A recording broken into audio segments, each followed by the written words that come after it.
ये एक मंजिल है तो रास्ते भी होंगे और एक मेंटर भी जो मुश्किलों को आसान बना दे। नतीजे संयोग नहीं होते, दूसरों से बेहतर स्कोर होते हैं। GS Score, an institute for civil services. Good career is a process, and mentoring at GS Score is driven by primarily two objectives. One is empowerment and another is excellence. This is what we are known for. कामयाबी की राह पर 1000 से भी ज्यादा निशान। GS Score।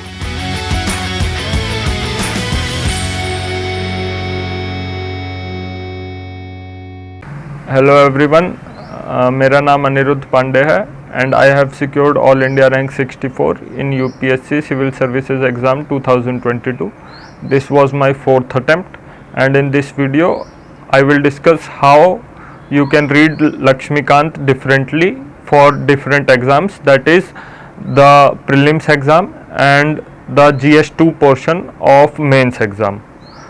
तो इस विषय पे हम डिस्कशन करेंगे और इसके साथ ही साथ GS2 की जो स्ट्रैटेजी है क्या होनी चाहिए उसके ऊपर भी मैं थोड़ी बहुत कमेंट्स करूँगा। लक्ष्मीकांत जो है वो पॉलिटी के लिए सबसे इम्पोर्टेंट टेक्स्ट बुक है और कई लोग सिर्फ इसी टेक्स्ट बुक को फॉलो करते हैं। मैंने भी पॉलिटी के लिए 90% of my polity preparation was based on Laxmikanth, और इसके लिए जब आप प्री के लिए लक्ष्मीकांत पढ़ रहे हैं तो आपकी अप्रोच थोड़ी सी डिफरेंट होनी चाहिए in comparison to when you are reading Laxmikanth from mains perspective. अब while reading it for prelims perspective, your focus should be more on facts, and what facts are important for prelims you can identify by going through the previous year questions. इसके साथ ही साथ जो कई सारी tables हैं हर chapter के and में, वो प्रीलिम्स के लिए काफ़ी इंपॉर्टेंट हैं और उनसे कई सारे क्वेश्चंस भी आते हैं। For example the table on the sources from which Indian constitution derived its various aspects, उससे कई सवाल, लगभग हर साल एक सवाल आ जाता है। तो इस तरह से लक्ष्मीकांत को जब आप प्री के पर्सपेक्टिव से पढ़ रहे हो तो उसके पहले आप एक बार PYQ पढ़ लीजिए, तो उससे आपको इम्पोर्टेंट एस्पेक्ट्स पता चल जाएंगे। और उसके बाद जब लक्ष्मीकांत को आप पढ़े तो आपका फोकस फैक्ट्स पे ज़्यादा होना चाहिए और एक बेसिक स्ट्रक्चर जो है कॉन्स्टिट्यूशन का उसको समझने का पे होना चाहिए ताकि आपको एलिमिनेशन में हेल्प मिल सके। इसके बाद जब आप वही सेम बुक को मेंस के पर्सपेक्टिव से पढ़ेंगे तो उसमें थोड़ा सा डिफरेंस आ जाता है, क्योंकि जब GS2 में आप आंसर राइटिंग करेंगे तो उसमें आपको रिकमेंडेशंस और इश्यूज हाईलाइट करने होते हैं, और रिकमेंडेशंस हाईलाइट करने के लिए लक्ष्मीकांत में कई सारे सोर्सेज हैं। अगर फेडरलिज्म के ऊपर जो चैप्टर है उसके एंड में पंछी कमीशन और सरकारिया कमीशन की रिकमेंडेशंस लिखी हुई हैं, वो काफ़ी इंपॉर्टेंट है मेंस पर्सपेक्टिव से। इसी तरह से अगर आप NCRWC की रिकमेंडेशंस के ऊपर एक सेपरेट चैप्टर है लक्ष्मीकांत में, वो आप पढ़ सकते हैं। या जब आप लोकल बॉडीज़ के ऊपर चैप्टर पढ़ेंगे तो सेकेंड आर्क की रिकमेंडेशंस हैं which highlights the issues as well as the way forward for urban local bodies. इस तरह से जो भी रिकमेंडेशंस एमरजेंसी के ऊपर सुप्रीम कोर्ट बोमई केस में क्या रिकमेंडेशंस थी, या फिर जो भी जुडिशियल प्रोनाउंसमेंट्स हैं, केस लॉज हैं जो कि लक्ष्मीकांत में मेंशन्ड है, जब आप मेंस के लिए पढ़ रहे होंगे तो ये सारे एस्पेक्ट्स ज़्यादा इंपॉर्टेंट हो जाते हैं in comparison to hard facts. This was my opinion and my suggestion on how you can read Laxmikanth separately for prelims and mains. इसके बाद अब मैं थोड़ा सा डिस्कशन करना चाहूँगा कि apart from Laxmikanth what else I read for polity section in my GS2। तो इसके लिए GS2 में कुछ पॉलिटी सेक्शन में कुछ ऐसे टॉपिक्स हैं जिसमें लक्ष्मीकांत में बहुत अच्छे से कवरेज नहीं है। उसके लिए मैंने गूगल सर्चेस का बेसिकली यूज़ किया और जो भी वेबसाइट्स आती थी उनसे मैं अपने खुद के नोट्स बना लिए थे और फिर उन्हीं को यूज़ किया था।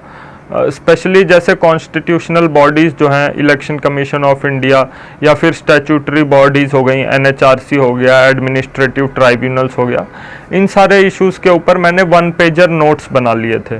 मान लीजिए अगर NHRC के ऊपर है तो NHRC के इश्यूज़ और क्या रिकमेंडेशंस हैं अलग अलग कमिटीज़ की। CAG के ऊपर लगभग हर साल या 2-3 साल में क्वेश्चंस आ जाते हैं, तो CAG के ऊपर 1 पेज, electoral reforms is not very well covered in Laxmikanth, तो उसके लिए इलेक्टोरल रिफॉर्म्स, स्पेशली करंट में जो इलेक्टोरल रिफॉर्म्स चल रहा है। उसके बाद एक और चीज़ यह है कि लक्ष्मीकांत जो है वो स्टैटिक है, लेकिन GS2 में मार्क्स सिक्योर करने के लिए आपको करंट अफेयर्स को सब इंक्लूड करना पड़ता है अपने आंसर में।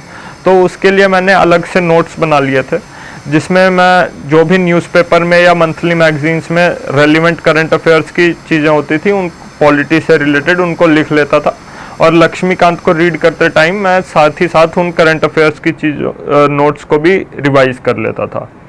और इसके बाद अगर जब आंसर राइटिंग की बात करें GS2 के लिए, तो उसमें अगर आपको अच्छे मार्क्स सिक्योर करना है तो 3-4 चीज़ें हैं जिसको आपको अपने आंसर्स में इनकॉर्पोरेट करने की ज़रूरत है, जैसे कि सुप्रीम कोर्ट जजमेंट्स हो गए, या कमिटीज़ की रिकमेंडेशंस हो गई, या करंट एग्जाम्पल्स हो गए, या कॉन्स्टिट्यूशनल आर्टिकल्स हो गए, तो या फिर कंपैरिजन हो गया इंडियन कॉन्स्टिट्यूशन में किसी एस्पेक्ट का with foreign Nations, specially USA and Britain. तो इस तरह से अगर आप एनालिटिकल चीज़ें अपने आंसर्स में इंक्लूड करेंगे तो आपके आंसर स्टैंड आउट करने लगेंगे और आपको ½ मार्क टू 1 मार्क एक्स्ट्रा ज़रूर मिलेगा।